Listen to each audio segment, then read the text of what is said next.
이제 10월입니다. 지난주에 예배를 드리지 못하여서 10월 첫 번째 예배가 되겠습니다. 2022년도도 주님의 은혜 안에서 4분의 3 기점까지 이제 통과했습니다. 특별히 지난 2주 동안 교회를 쉬면서 여러 생각을 하게 되었습니다. 첫 한 주는 휴가로서 그저 걱정 없이 편안한 시간을 보냈습니다. 하지만 그 주의 끝에 코로나 확진이 되었고 그 다음 주는 질병으로 고통받는 시간이었습니다. 처음 코로나19가 시작된 지 2년 반 넘게 그것과 관계없이 살아왔는데 그동안의 삶이 사실 큰 은혜였으며 내가 방역을 잘해서 된 문제가 아니라는 사실을 알게 되었습니다. 이 큰 은혜를 느꼈던 지난 2주 동안의 삶이었습니다. 더욱이 한 해를 지금까지 쉼 없이 달려오면서 지금까지 주위를 돌아보거나 여유 없이 살아왔음을 생각해보는 좋은 시간이기도 했습니다. 목사의 회복을 위해서 기도해 주신 모든 분들께 감사드리며 오랜만에 이 자리에 다시 선 만큼 모든 분들께 듣는 모든 분들께 하늘의 평화가 가득하시기를 바랍니다. 오늘 말씀은 히브리서 9장입니다. 8장에서 이어지는 말씀인데 2주 동안 쉬었으므로 히브리서 8장에 대해서 간략하게 정리한 후에 오늘 본문으로 들어가겠습니다. 8장 말씀의 핵심은 영원한 대제사장이신 예수 그리스도에 관련된 말씀이었습니다. 특별히 그분께서는 하나님의 뜻을 순종으로 받드사 죽음을 이기시고 승천하셔서 하늘보좌 우편에 앉으셨습니다. 그곳은 우리가 소망하며 바라맞이 않는 곳, 우리의 영원한 소망이자 안식이 되는 새 예루살렘입니다. 우리가 바란 참된 형상은 하늘에 있습니다. 이 땅에 있는 것들, 성전도, 성소도, 율법도, 전통도 하늘에 있는 것에 그림자에 지나지 않습니다. 이 모든 것들을 지나가는 것들며 사라져가는 것들입니다. 우리가 신앙생활을 하는 과정에서 따르는 것들, 이 모든 것들도 하늘을 바라며 소망을 품고 이 땅에서 따라야 하는 것일 뿐입니다. 하늘에 갈 때에는 모두 다 버리고 가야 하며 가져갈 수도 없습니다. 이제 오늘 말씀인 9장으로 들어가겠습니다. 오늘 말씀 역시도 8장과 같은 주제로 첫 부분을 시작합니다. 새로운 언약이 아니라 그 이전 언약, 즉 율법과 규례에 관한 말씀이 오늘의 말씀입니다. 오늘 말씀 첫 부분입니다. 첫 언약에도 섬기는 예법과 세상에 속한 성소가 있더라. 세상에 속한 성소라고 합니다. 오늘 말씀의 제목이기도 한 이 첫 언약의 성소. 이것은 시내산에서 모세를 통해 받은 율법과 규례를 가리키는 말씀입니다. 1절에 나와 있는 세상에 속한 성소라는 것은 하나님께서 모세에게 보여주셔서 시내산에서 모세에게 보여주셔서 그 식양대로 만들게 하신 성막과 지성소를 의미합니다. 이것은 광야 시대와 사사 시대 하나님을 모세 섬기는 곳이었고 주로 실로에 있었습니다. 그러다가 솔로몬 때 지어진 성전과 함께 역사 속으로 사라지게 되었습니다.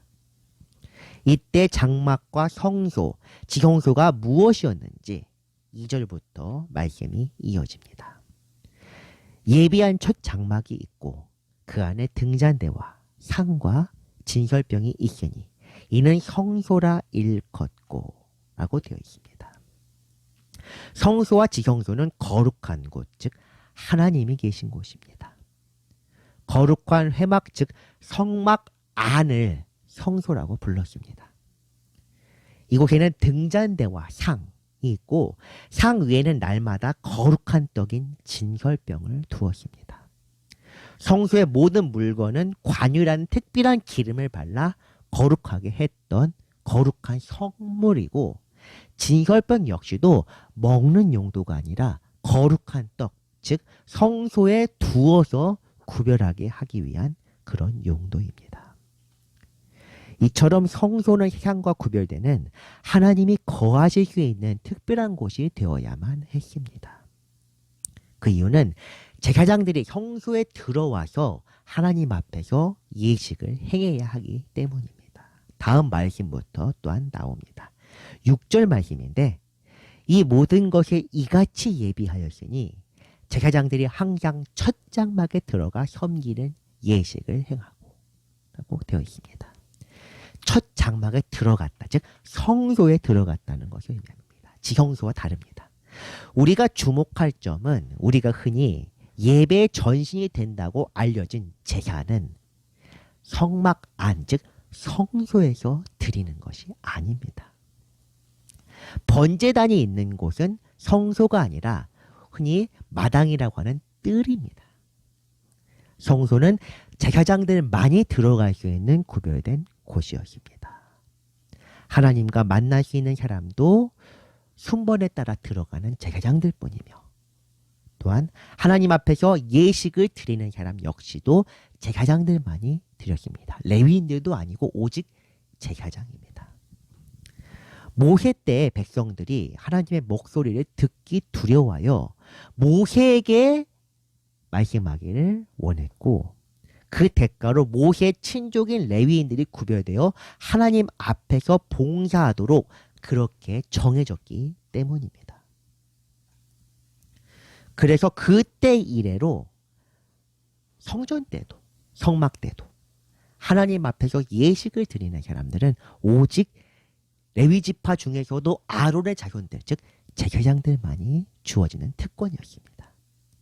백성들은 무엇을 하느냐? 제물을 가져오는 것입니다. 성전에 제물을 가져오는 것까지가 백성들 역할입니다. 성소는 하나님의 영역 그리고 구별된 제사장들의 영역이었습니다. 지성소의 경우는 더욱 그러합니다. 지성소는 제사장들도 함부로 들어갈 수 있는 곳이 아니라 구별된 특별한 한 사람, 대제사장만이 들어갈 수 있는 그런 특별한 공간이었습니다. 3절부터 5절까지입니다. 또 둘째 휘장 뒤에 있는 장막을 지성소라 일컫나니 금 향로와 사면을 금으로 싼 언약궤가 있고 그 안에 만나를 담은 금 항아리와 아론의 쌍난 지팡이와 언약의 돌판들이 있고 그 위에 속죄소를 덮는 영광의 그룹들이 있으니 이것들에 관하여는 이제 낱낱이 말할 수 없노라. 아멘. 말할 수 없습니다. 왜냐하면 이것을 쓰여진 기점에도 이미 그 지성소가 없었고 법궤도 없었기 때문입니다. 성소 안에는 휘장을 통해 구별된 공간이, 특별한 공간이 따로 있었고 이곳에는 우리가 지금 읽은 말씀처럼 언약의 궤가 있었습니다.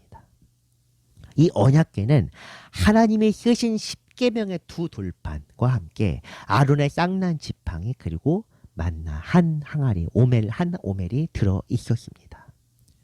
그 언약궤의 위에는 날개 달린 짐승인 그룹이 장식이 되어 있었는데 이 그룹의 날개가 만나는 부분을 속죄소 혹은 시은소라고 불렀습니다.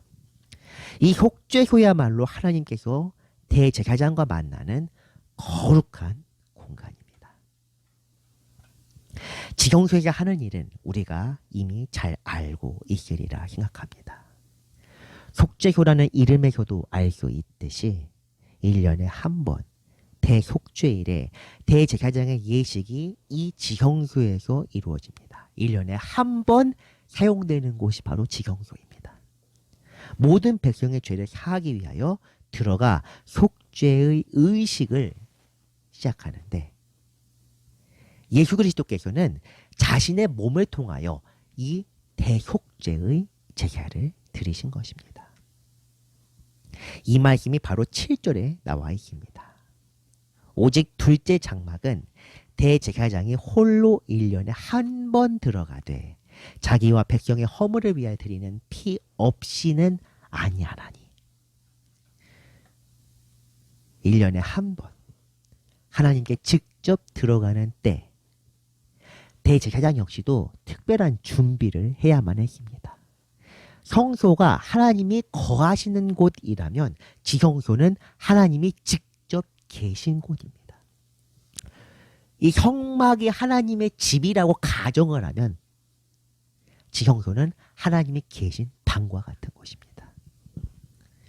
그렇기 때문에 수송아지를 잡아서 대제사장 자신을 위해서 특별하게 거룩하게 하고 순양으로 번제물을 삼고 물로 몸을 씻고 거룩한 세마포 옷, 속옷부터 겉옷까지 전부 세마포로 된 옷을 입어야만 합니다. 이때 대제사장은 피를 뿌려서 자신과 백성을 거룩하게 하는 의식을 행하는데 향로, 앞서 나와 있던 향로에 향을 피워서 향연으로 속죄소를 가려야만 하나님 앞에서 죽지 않을 수 있다고 되어 있습니다. 하나님을 직접 대면하면 반드시 죽기 때문에 그 모세도 하나님의 등만 보고 그나마도 손으로 그를 덮으셨습니다.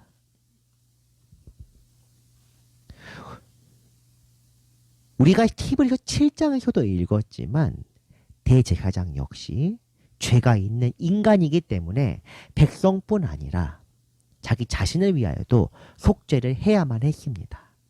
대제사장 자신과 가문 그리고 백성의 순서대로 피를 뿌려서 각각 정결 예식을 행했습니다. 7장 말씀 잠깐 한번 보겠습니다. 그는 저 대제사장들이 먼저 자기 죄를 위하고 다음에 백성의 죄를 위하여 날마다 제사 드리는 것과 같이 할 필요가 없으니 이는 그가 단번에 자기를 드려 이루셨습니다. 아멘. 예수 그리스도는 죄가 없는 분입니다.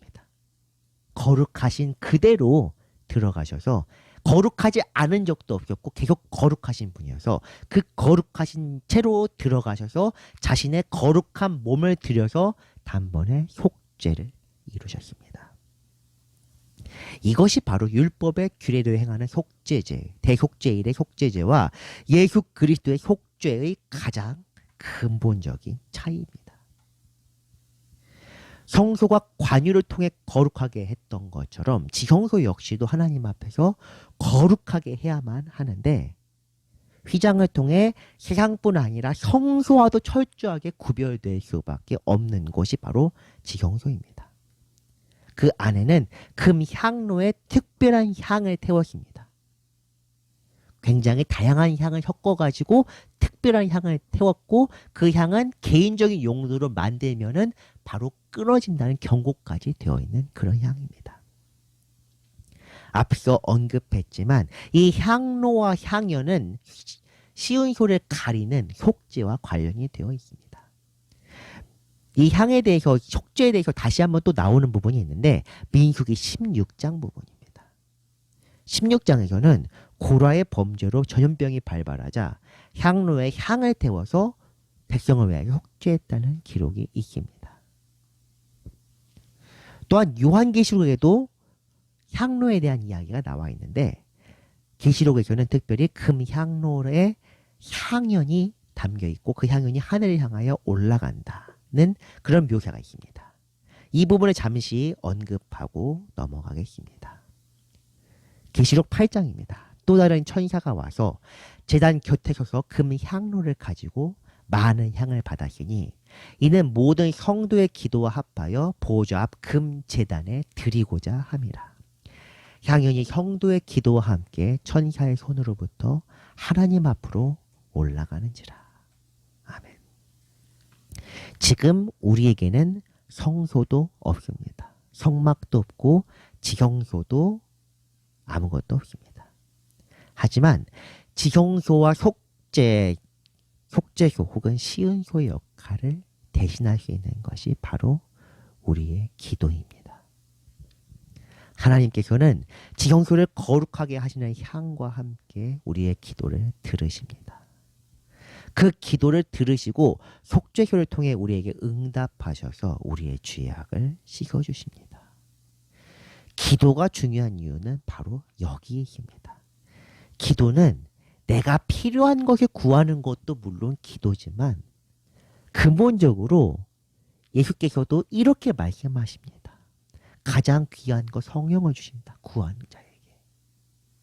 우리가 구해야 할 것은 근본적으로 성령을 통한 우리의 몸과 영혼의 구속입니다.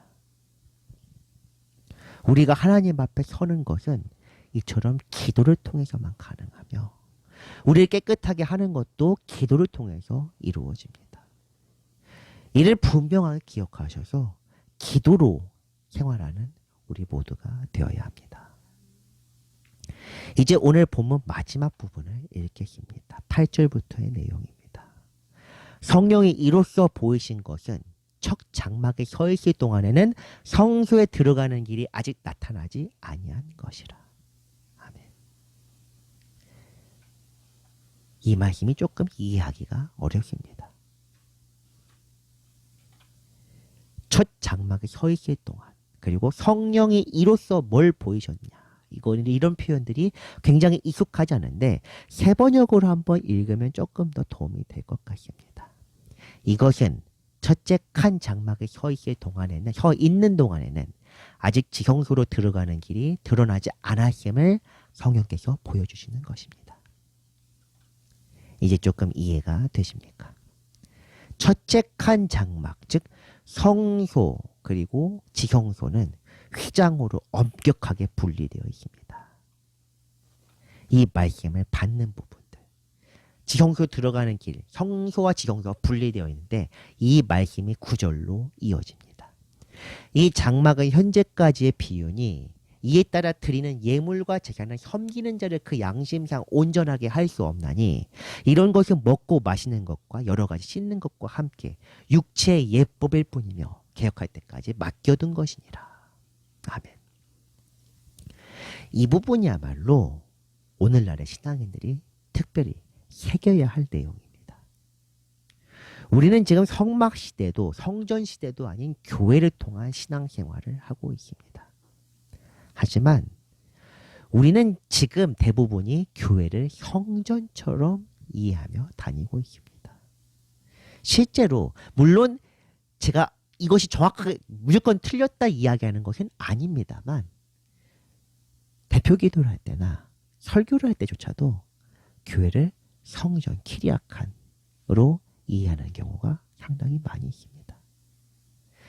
이게 문제가 되는 것은 무엇이냐면은 성전은 백성들의 재물을 가지고 나오는 순간 속죄가 되는 곳입니다.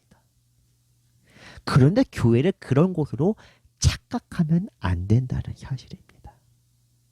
오늘 본문의 것처럼 성전과 성막의 예식과 의례가 우리를 깨끗하게 하는 것이 아니라고 오늘 본문에서 나와 있습니다. 육체의 예법일 뿐입니다. 개혁할 때까지 맡겨둔 것, 그러니까 임시적인 것일 뿐입니다. 우리를 깨끗하게 하는 것은 무엇이냐? 아까 말씀드렸습니다. 기도입니다. 정확히 말하자면은 주 안에서 찢긴 상한 마음, 우리의 폐부와 내장까지 다 아시고 드러내시는 하나님의 말씀 앞에서 온전히 엎드리는 것밖에 없습니다. 그것을 우리는 바로 기도라고 부릅니다. 하나님 앞에 온전히 드려지는 향연으로 비유된 행위는 바로 이것을 말씀하고 있는 것입니다. 우리는 제사를 드리는 사람들이 아닙니다. 제사는 예수 그리스도와 함께 종결되었고 성령께서 그때 당시에는 성막과 장막만을 보이셨지만 이게 8절인데 지금은 직접 우리에게 나타나셔서 우리를 가르치십니다. 예물과 제사, 신앙생활의 표면적 의식들을, 육체적인 의식들은 우리를 깨끗하게 할 수 없습니다. 이것들은 일시적이고 율법적이고 의례적이며 새로운 언약과 함께 폐기될 것들입니다. 그런데도 우리는 여전히 표면적인 것에 집중하며 일상생활을 똑바로 살지 못하면 그것을 회개해야 되는데 예배와 의식을 통해서 용서받을 수 있는 것처럼 행동하고 있습니다. 예배를 드린 이유는 우리가 죄의 용서를 받기 위해 예배를 드리는 것이 아닙니다. 용서받은 사람들이 감사하며 드리는 것이 예배입니다. 예배 말 그대로 예도에 따라서 절하는 것입니다. 왜 절하냐? 감사하니까. 영어로는 worship입니다. 경배한다는 뜻입니다. 엎드려 절하게. 성탄절 때만 엎드려 절하게 하는 게 아닙니다. 예배 자체가 위대하신 하나님과 우리를 구속하신 구원자 예수 그리스도 앞에서 절하는 것입니다. 왜 절해야 하냐? 주님이니까. 제사처럼 우리의 삶의 실질적인 변화를 위해서 하는 것이 아니라 변화를 받았기 때문에 감사하게 드리는 것이 예배입니다. 마치 제사처럼 나 구원받았네, 용서받았네, 예배 통해 이루어지는 것이 아닙니다. 그러니 예배가 우리를 깨끗하게 하는 것이 아니라는 사실을 우리는 분명히 기억해야 합니다. 이 자리에서 지금 제가 코로나의 후유증 때문에 저는 크게 찬송을 부르지 못하지만 박수를 치면서 열심히 찬송을 부른다고 해서 여기서 주여를 외치며 크게 기도한다고 우리가 깨끗해지는 것이 아닙니다. 성도들의 기도에 대해 이야기했을 때 속죄소를 덮은 향연이라고 이렇게 이야기를 했습니다. 하나님 앞에서 드려지는 기도는 자신의 모든 것이 완전히 드러내고 하나님 앞에서 자신의 얼굴을 가릴 정도로 내 스스로를 완전히 드러내면서 엎드리는 것입니다. 자신을 찢는 것. 배속제의 염소나 양처럼 자신을 완전히 찢어 밝히는 그것이야말로 기도입니다. 첫 언약의 성소. 이것이 오늘의 제목이었습니다. 이 성소는 제사장들, 지금의 성직자들만이 섬기는 특별한 공간이었습니다. 하지만 지금 우리는 예수 그리스도의 죽음과 함께 휘장이 양쪽으로 쫙 찢어지고 직접 지성소로 나아갈 수 있게 되었습니다. 그렇다면 우리는 이제 어떻게 해야 합니까? 두렵고 떨리는 마음으로 나아가야 합니다. 이것은 율법을 파기하는 것입니다. 백성들이 처음에 하나님께 나아가지 못해서 모세에게 대리를 맡겼고 그것 때문에 휘장이 가려진 것처럼, 그런데 예수께서 그 율법을 찢고 휘장도 같이 찢으셨기 때문에 이제는 다시 하나님의 목소리를 우리가 직접 듣기 위해 나아가야 합니다. 예수님께서 열어놓으신 그곳으로 나아가야 합니다. 성소뿐 아니라 지성소에 나아가서 하나님께서 우리를 대면하여 죽이시지 않도록 진심 어린 기도와 통회하는 마음으로 향로에 불을 붙여야만 합니다. 분명히 묻겠습니다. 우리는 성막 뜰에서 제사에만 몰두하는 사람들입니까? 성소에 머물러 거룩한 것들을 바라보면서 그것에만 만족하는 사람들입니까? 지성소로 나아갑시다. 나아가서 우리 자신을 통회하는 마음으로 상한 심령을 우리 자신을 온전히 드려야 합니다. 예수 그리스도를 믿는다는 것, 특별히 그분을 통한 죄의 사함을 믿는다는 것은 바로 이와 같습니다. 말씀을 정리합니다. 첫 번째 언약인 율법 시대에는 성소와 지성소가 엄격하게 구별되어 있었습니다. 이 언약은 우리의 양심을 깨끗하게 하거나 거룩하게 하지 못하므로 예수 그리스도의 오심으로 완전히 폐기되었습니다. 이제 우리가 믿어야 할 것은 예수 그리스도뿐입니다. 그분 안에서 통회하며 내 죄를 온전히 맡기고 아뢰는 것. 이것이 바로 지성소로 나아가는 길입니다. 우리의 마음이 온전히 드려지고 구원을 온전히 두렵고 떨리는 마음을 이루는 날까지 쉬지 않으시기를 바랍니다. 기도하겠습니다. 사랑과 은혜가 풍성하신 하나님 아버지 감사드립니다. 내 삶을 온전히 받으시고 주의 것으로 삼아 주시옵소서. 우리를 위하여 피 흘리신 휘장을 찢으신 그리스도를 생각하게 하시고 그 안에서 참 평화를 얻고 온전한 죄사함의 기쁨을 누리게 하여 주시옵소서. 거룩하신 예수 그리스도의 이름으로 기도합니다. 아멘.